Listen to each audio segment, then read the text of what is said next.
What is up YouTube, Trollkin here, welcome back to Draw Phase, and in today's video we're doing a Ahri Control Time Warp deck. Yeah, that's right, Time Warp, one of the cooler cards in the game.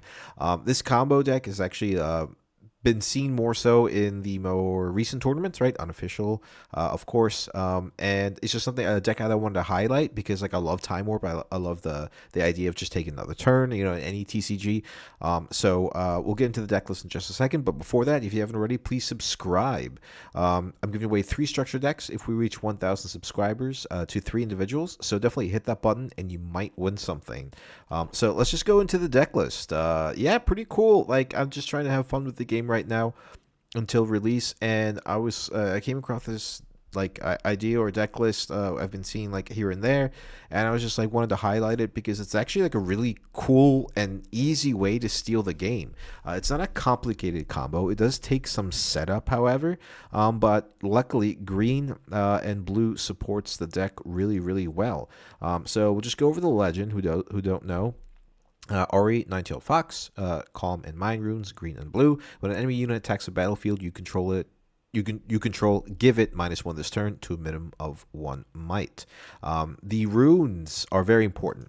Only 4 calm, right? And we need 8 runes. And I'll tell you why. Because there's a potential to play Time Warp twice if you have the proper setup, right? With full runes and if you have 2 Time Warps in hand. So you can actually win the game at, let's see, 4, 5, 6, 7, 8, at 4. If you score 4 points and you pop off 2 Time Warps and you have the Ahri on the battlefield, you can score 4 points in 2 turns.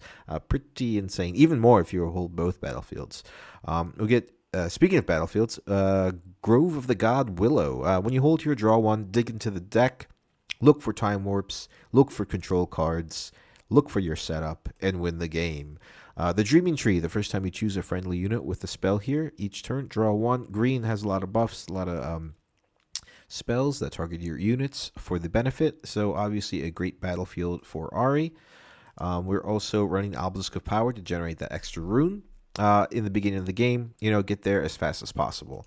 We are running 1 of Ahri Alluring. So this is the green Ahri. The blue one is generally considered better, but I like this one a lot as well because for 5 energy, 1 power, you get 4 might, and when I hold, you score 1 point. So this is pretty much like the combo piece, and we're only running 1 because we're going to be playing carefully, right? You have to play careful, controlly, and you have to set up very well. But when you get there, and you can easily win because there's only 1 card that touches Time Warp, and that is Wind Wall.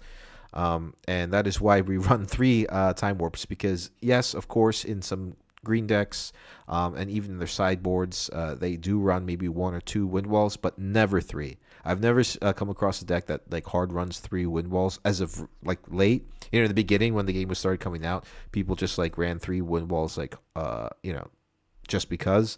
However, you know, you really don't need that many. So, you know, Wind Wall is the only card we have to worry about. However, you know, not many people actually run 3 of them in the deck and maybe even 2 in the sideboard. So nothing to worry about. We are running 1 Seal of Insight just to help with that heavy power cost from Time Warp. It is 4, so this makes up for 1 of them. And on the second turn, you know, it just untaps and you could use it again. For more control stuff, we are running Stupefies and also digging to the deck. So for 1 energy at reaction speed, give a unit -1 this turn to a minimum of 1 and draw a card. Digging to your deck, controlling the game. And plus this stacks well, obviously, with Ahri's Legend ability. You know, so they have -2 when they're attacking. Pretty cool. On guard, standard, you know, nothing too crazy. We know this card. For 1 energy at reaction speed, give a friendly unit +1 might this turn. Then additional +1 if it's the only one on that battlefield. Charm. I'm surprised they never made this into the the actual signature spell of Ahri, but it's still a very strong green card. For 1 in a power, move an enemy unit, push it out of the way, or if it's an annoying card that's going to be in the future, bring it to a battlefield. It is attacking. It gets the -1. You stupefy it. This card is just so good. Like also, like you use this card to push an enemy unit out of the battlefield. You score a point with something cheap, right? You play the Ahri onto that battlefield, and then you control the game from there. So that is a way to set up your Ahri onto a battlefield in order to score that extra point after a Time Warp. Stalwart Poro. You know, 2 energy, shield 1. That's it. It's good. It's just good. So you get that extra might, right? And then also when an enemy unit is attacking, you're given -1 because of the legend ability.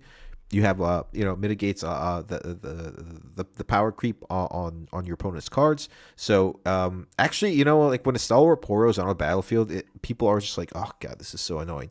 Even if it's like Master Yi or even Ahri, it's just like it can get there because we are running cards like disciplines. To kind of buff it and get over those breakpoints from your opponent's units. Ravenbloom Student, we are running lots of spells. So this Ravenbloom Student for 2 energy, 2 might. When you play a spell, give me +1 this turn. Running a 3 of, this is probably the best 2-drop in the game. If you're running blue, run 3 of these because you're generally running a lot of spells, and then the more spells you play in one turn, the beefier it gets. And yeah, we're also drawing cards because of Grove of the God. Oh, sorry, the Dreaming Tree. If you target it, with a discipline, then you draw 2 cards. Yeah, it's just strong. It does so much for like 2 energy and 2 might. The effect is just insane. Clockwork Keeper, interesting addition, mainly because like we don't care about the green power as much. We want to make sure we have enough blue power. Yes, like ideally you want to have like all 12 runes like set up, right? Plus the seal, right? Just to pop off with 2 time warps consecutively and to win the game. However, the green power is important because for 2 and 2, like early game is a strong card. You score an early point. Again, we want to get to 4 or 5 points early in the game, and then pop off with time warp in order to steal the game away. And there's literally your opponent can do nothing about it. Except for a wind wall, pretty much. But if you're not playing against green, then you're pretty safe, honestly.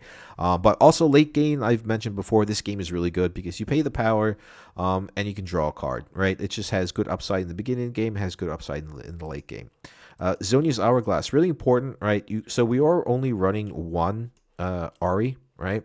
So make sure you pop down a Zonia's before you play it. That is like the setup, right? Because it does get recalled to base. You don't have to worry about it. But only play Ahri onto the battlefield if you have Zonias. We are running 2 just because I just wanted to organize it so that we can get to 4 or 5 points, right, early. And then, you generally, like in certain decks, like you would fall off, but we have that support at the end game with the Ahri combo and or just big dudes at the end just to kind of like take those points that we need left to win the game. One of the cooler cards that I found recently, playing in the most recent Rift Lab trials, Find Your Center is surprisingly amazing, dude.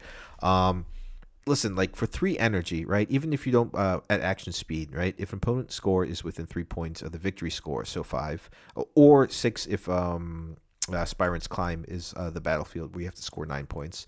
This costs 2 less, and draw 1 and channel 1 rune exhausted. If you have nothing to do in the early game, right? If Obelisk of Power, you can play this turn 1, and then you accelerate your runes, and or not accelerate your runes, but like you're ramping a rune, and you're drawing a card. Like the value of this card is insane. The fact that it can get down to 1 energy is so good. Like this card is playing against it felt so bad, right? It's just like them drawing, them digging into their deck, getting the pieces they needed, and also like channeling the rune. It's better than Mobilize, in my opinion, because that extra energy cost, right, just to draw a card is fair. We're playing 2 Consult the Past. For those that don't know, it is 4 energy and for a hidden cost of 1 power. You can play it at reaction speed if it is hidden, and you draw 2 cards. Pot of Greed. Yep, it's basically Pot of Greed. But yeah, so when you're on a battlefield, you pop this down. We want to dig into the deck. We want at least 2 time warps before we pop off, or also other pieces to kind of just make sure that Ahri is safe with a Zonia's Hourglass or something like that. Sometimes you're going to get into the situation where they do, kill your Ahri, right? They do take care of your Zonias with some type of gear removal. But we do have a good late game because we can still, without Ahri, win if we have some stuff like Sprite Mother, right? So Sprite Mother basically scores an easy point for you, right? You play this when there's an open battlefield for 4 energy, 1 power, and 3 might. When you play me, play a ready 3 might Sprite unit token with temporary here. So it's on your base, right? And it just slithers on in. It just floats on into the battlefield, scoring you a point. Also, like I said, if the Ahri is dead for some reason, it's okay because we have cards like Thousand Tailed Watcher, which is so strong. 7 energy, 1 power, 7 might. You can accelerate it for 1 and a blue. When you play me, give enemy units -3 this turn to a minimum of 1. Dude, it's just like, the fact that it gives everything -3, insane. You can accelerate it, at 7 might, which is very strong. It moves in, it clears pretty much all of the things. And even if you have Azonias, it can go back to base. Once you have it on the base, you can, time warp for an extra point, figure your way out. Also, like, if it is like a deck where they're running like a lot of either higher end units or they're going wide, right? We cycle in a Foxfire because, -3 everything. You can Foxfire, you can kill like a bunch of units onto a battlefield if it is like a swarm deck. So that's just like, a little tech with our sideboard. And also, Tasty Fey Folk. This card is so good. It felt so bad playing against when I was in the Rift Lab Trials tournament. I played against only Master E decks, but when they had this and Azonia's out, dude, it feels so bad to kill, right? It is a 7 energy, 6 might unit with Accelerate, with the best death knell in the game, channel 2 runes exhausted, and draw 1. So, when Zonia's is out, you can accelerate this. It kills things. Even if it does die, right, you benefit from it, right? And then it comes back with the Zonias, right? And then you move it again. You're channeling runes. You're drawing cards. This card is so good. So good. One of the better green cards in the game that is a unit, and of course, we are running the Mighty Time Warp. 10 energy, 4 power, right? 4 power cost. It is the highest power cost in the game. Well, it shares it with Commander Ladros, actually, because he also has 4 power, I believe, if not 3. But anyway, take another turn after this one. Banish this. So there's no way to get this back from your trash because it is banished into the Shadow Realm. And then, yeah, that is the main deck. The sideboard, we're running Defies if we're going against Kaisa. Cancel out all their spells. Teched in another Stupefy for, any type of going tall decks. Volley Bears are seldom seen, but, Master Yi is a thing. Misfortune runs big dudes, and also any type of Dazzling Aurora deck. We take in another Charm just in case, like, if they're being, like, a little too aggressive onto the battlefields. In the second game, we swap that out with an On Guard to just kind of push them back into base. And Foxfire, like I said before, to combo well with Stupefies, with Ahri's Legend ability, and Thousand Tail Watcher. You can nuke out. You can take care of some units once you get their powers pretty low, and that is the deck. It is cool. It is fun. You should definitely try it out. I think if you're playing Riftbound, you should at least once play a Time Warp and see how it feels. Maybe you're not a control type person, but maybe you'll be after you try out the deck. So it is fun. Is it like super competitive? I don't think so. Is it something that you want to play with your friends in a 2v2 or free for all with 4 people? Absolutely, dude. Absolutely, because you can beat all 3 people in one turn very easily if you have like 5 points, Time Warp again. But the most important thing, make sure you run 8 Mind Runes, because you can't do it any otherwise, because you would have to, you would have only 7 Mind Runes the next turn, and with the risk of not even playing them again, or drawing the runes, or channeling the runes, I'm sorry. But yeah, that's the deck. Thanks so much, guys, for watching. The gameplay is coming up. It's just a quick little show of how the deck works, how you can just set up your big play and just control the game. Really fun. I hope you guys try it out, enjoy it. Thanks so much for watching. I hope you all have a wonderful day, and I'll catch you on the next one. Peace. What is going on, guys? Stroking here with a little bit of voice commentary. Yeah, it's been a while since I've done one of these, right? I was just looking for a deck that I generally like to play.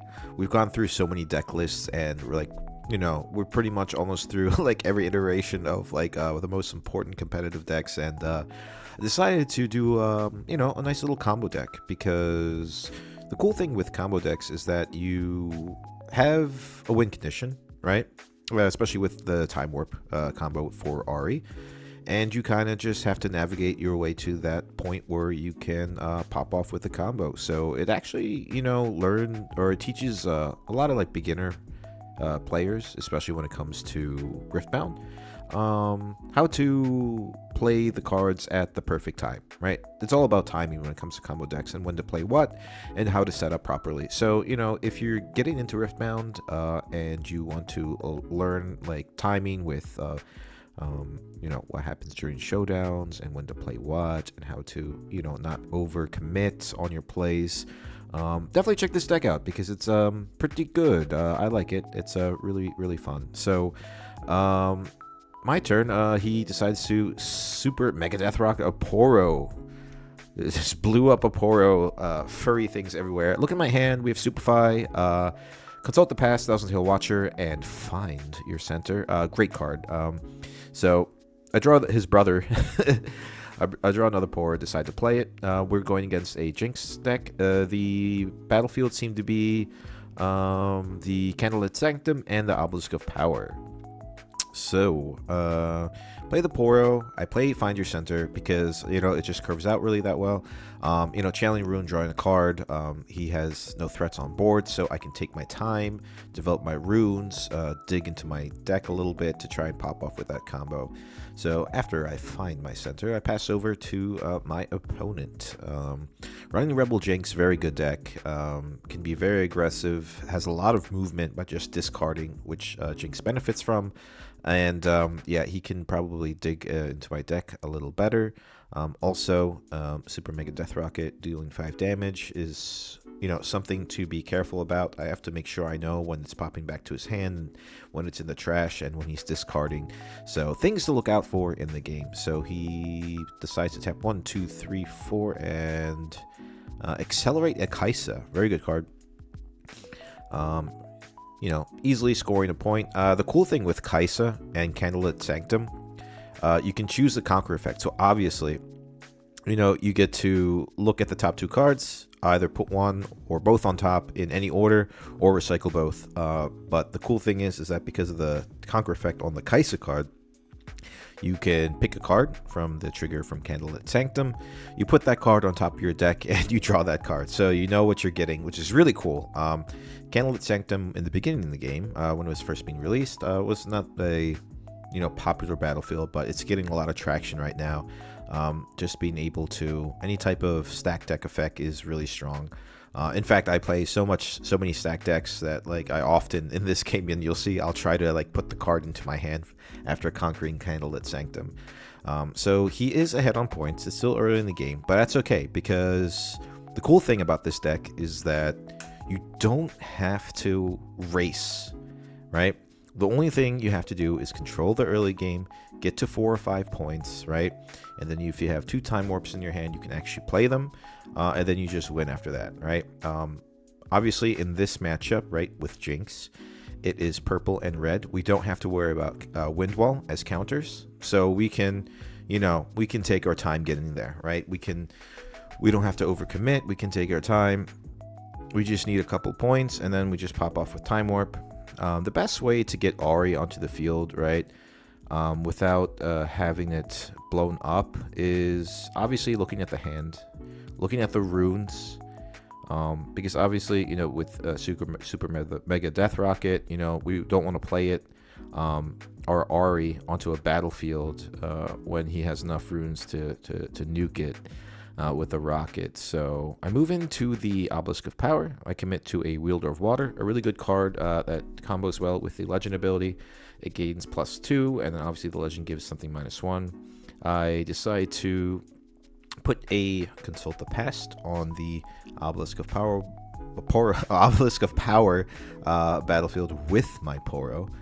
And just pass my turn over, you know, drawing to my deck a little bit. I have a Thousand Tail Watcher, which is a really good way to take back if he's committing to boards. And then he develops his Rebel Jinx. So Rebel Jinx is scary because it can get ready like very easily by just discarding. So if he drops down an Unlicensed Armory, that's always like you know, a problem, but he decides to do it, get excited, so he will nuke the Poro, in which I'll respond with probably popping over my Consult the Past just to draw 2 cards, because that's what you do. Otherwise it just fizzles away. So I draw 2 cards here, got my 1 Time Warp, which is good. So slowly getting the pieces of the puzzle, what I need to take the game away. He's at 2 points, I'm at 1 point. He will discard his second rocket. I believe, or that was the first one. See, I even lost track of it.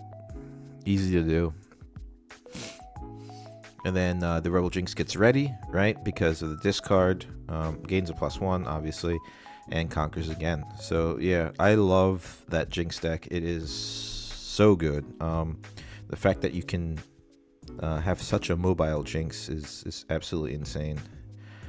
So, Conquer effect happens with Death Rocket. So, he discards a card because he conquered with Jinx. And then it gets it back into his hand. So obviously we don't want to be committing to a Ahri without ways to protect her. Other ways to protect her, obviously, getting those disciplines in our hand, getting a Zonia's, and then it becomes a little safer. And then he commits back. That is like actually a really good way to play the deck that he's playing. Move in, score your point, move out. You know, you have conquer effects, use them as much as you can. And we draw another time warp, so we're almost there. We just have to get up 2 points. So we have to commit into scoring some points now. So I want to take over the Candlelit Sanctum to trigger its effect. You know, I get a point, and I get to look to the top 2 cards. Let's see what we got here. Sprite Mother, very good to grab a point. And a Stupefy. So obviously the Sprite Mother, because we need those points, right? And the Sprite Mother is just a very good card at like basically getting a free point, because you develop a 3-body and you get to draw and you get the Sprite that moves in ready. So I draw the card using the Clockwork Keeper's ability as it enters. And then just making sure everything matches up with runes, what I can do. And then I charm first over I believe the Kaisa, because then it gets the Wielder of Water gets +2 from the effect of its card, and then -1 from my legend ability. So 4 to 3, I get away with it unless he has stuff to do, but he is all tapped out, so it is a very safe charm. And then I just did a Stupefy just to draw another card to dig it a little deep. I mainly wanted to grab a Zonia's in this situation. I remember correctly. I just wanted to, you know, draw some cards, get his Zonia's, make sure that Ahri is safe.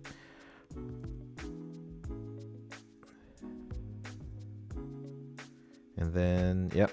So cleanup happens. It goes back up to normal. Then I developed the Sprite Mother. Strong card. I can't wait to start opening packs. We are less than, it is the 9th today, so we have 21 days until release. That is exciting.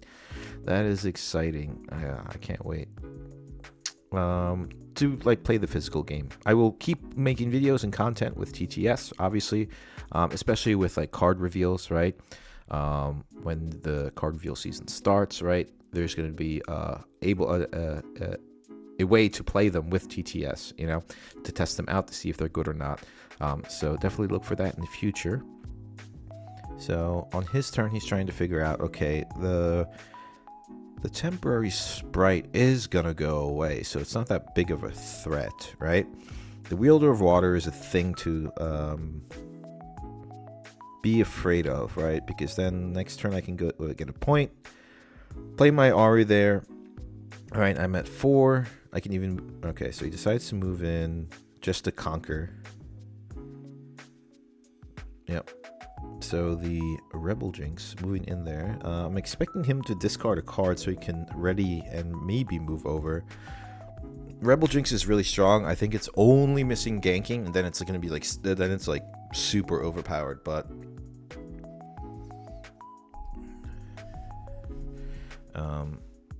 oh yeah, so in that situation, he still wanted to move in. He technically has priority as an attacker, and so he wanted to play an action.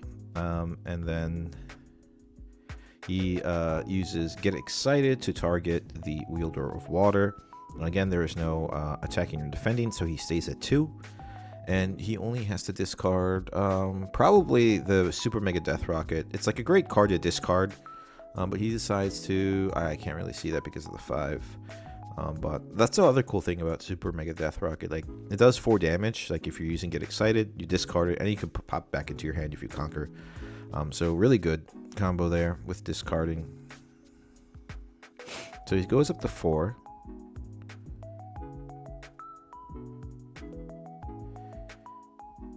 Now he still has 1, 2, 3, 4, 5 runes, so plenty of stuff he could do right now. 6 cards in the trash. I do have to worry about a Rasa potentially being dropped off at a battlefield. Well, there's the other Death Rocket targeting the Sprite Mother. And yeah, Sprite Mother goes into the trash. I still have my Clockwork Keeper on battlefield, and he decides to move back, right, and pass the turn. And I have my 2 Time Warps. I don't have enough runes yet to do it twice. I could do it once, but I still need, and remember, like I was saying in the deck list build-up video, yeah, Tasty Faith Oak is really good, so I'll put that on top. And Raven Bloom, I don't really need this stage in the game, so I'm just going to recycle it to the bottom. The runes are very important because, you know, you're recycling 4 runes and then you're only getting 2, right? So just that, it guarantees you that you can play it twice. So make sure that you are recycling runes properly. Make sure that you are building to a 8 and 4. So 8 Mind Runes and 4 Calm Runes. I decide to accelerate. No, I'm sorry. I decided just to play that base after the Conquer. Kind of just fortifying, and I'll hide a Consult the Past there. So if the Tasty Faith Oak dies, I get to channel 2 runes, right? And then my upkeep, I'll channel another 2 runes. And then I can just pretty much that turn set up Ahri onto the battlefield. In hopes that he has nothing to nuke it. But judging by now, he has plenty of runes to do a lot of things, a lot of damage. Get Excited is his thing. Stormbringer is a thing that this deck runs. Death Rocket, obviously, a threat. So I'll only move in and commit to the Ahri if he's all tapped out, or if he discards too much and he gets down to maybe 1 or 2 cards. Then I feel like it's a little safer. But ideally, I would love Azonia's in hand. I think that's the more practical approach to making sure or ensuring that Ahri does not die. As I do not have a retreat in hand, don't have anything to protect her really, but that is okay. It is not the end of the world. If, by the way, like if you don't pop off with the combo of Time Warp and everything, you can still use units. You just have to double occupy, and you can still win that way. But obviously, the goal is to cheat out an Ahri onto a battlefield because you've been holding there, and then play Time Warp. That is the winning condition of the game. But you know, yeah, I just wanted to make sure that, you know, everything is set up properly. So on his end, he's also thinking, okay, when, I mean, you know, my opponent is intelligent, right? He knows I have Hold Ahri, I have blue runes, I have tons of blue runes. He's like, when is Time Warp going to be played? Does he have it in hand? And yeah. So he's also playing very carefully, making sure that he can creep up and kind of probably like do a double conquer 6 situation with an accelerated Kaiser or something to steal the game away. Because Rebel Jinx is so good, she can also double conquer herself. You know, if you're discarding 1 and 2 cards, you know, it just gets ready. So on his turn, he moves in for the point. 7 cards. It would be really cool if I was in his situation. If I had that Rasa, I drop off a Rasa, move back with Jinx, and try and conquer again. All right, so there is I believe that is the Stormbringer. Oh, Sky Splitter. I'm sorry. That is Sky Splitter. Yep, 5 damage to the Tasty Faith Oak. And then he Death Rockets the Tasty Faith Oak.